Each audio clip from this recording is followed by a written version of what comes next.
Hello, this is Tony Heller from realclimatescience.com.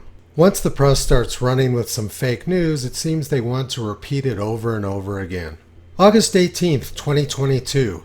The Rio Grande and Rhine rivers are both running dry due to the burning of fossil fuels. The Washington Post started the story about a month ago. Rio Grande runs dry in Albuquerque for the first time in 40 years. A stretch of the Rio Grande near Albuquerque that supplies farmers with water and a habitat for an array of aquatic life is drying, an unsettling sighting of climate change's effects in a populous U.S. city. A couple of things in this sentence give us insight into the fake news. First of all, how could just one stretch of the river dry up? And second, how could farmers use the water if the water was in the riverbed? The water would have to be diverted out of the river for the farmers to use it. But here's the real fake news. Water levels in the Rio Grande near Albuquerque are running at an all-time high for this day of year. In fact, rivers all over the southwestern United States are running at all-time high water levels or much above normal. The black dots in this map of Arizona and New Mexico show all-time high water levels for this day of year. The blue dots show much above normal water levels. Almost all of the drainages in Arizona and New Mexico are running somewhere between normal and a record high.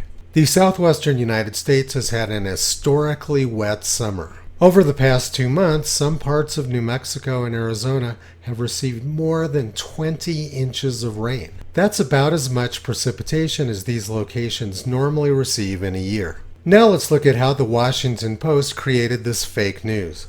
This is satellite photography of a stretch of the Rio Grande just south of Albuquerque. You can see there's a diversion dam which diverts water out of the river channel and into canals on both sides of the river.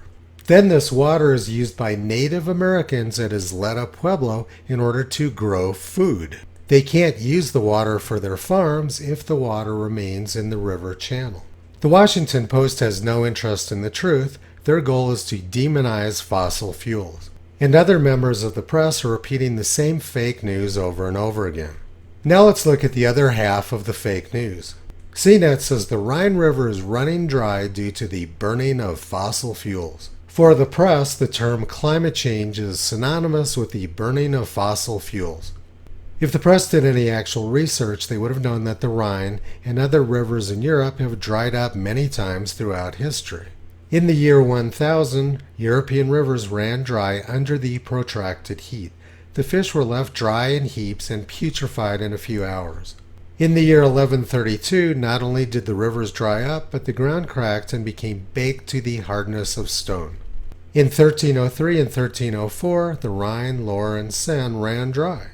In 1718, many shops had to be closed. The theaters were never opened for several months. Not a drop of water fell for 6 months. This information was known in the year 1852. It was also known in the year 1890. It was also known in the year 1901. We are supposed to be living in the information age now, but for some reason the press doesn't know things they knew 170 years ago. Everything in this article is inverted from reality. It's all fake news all the time.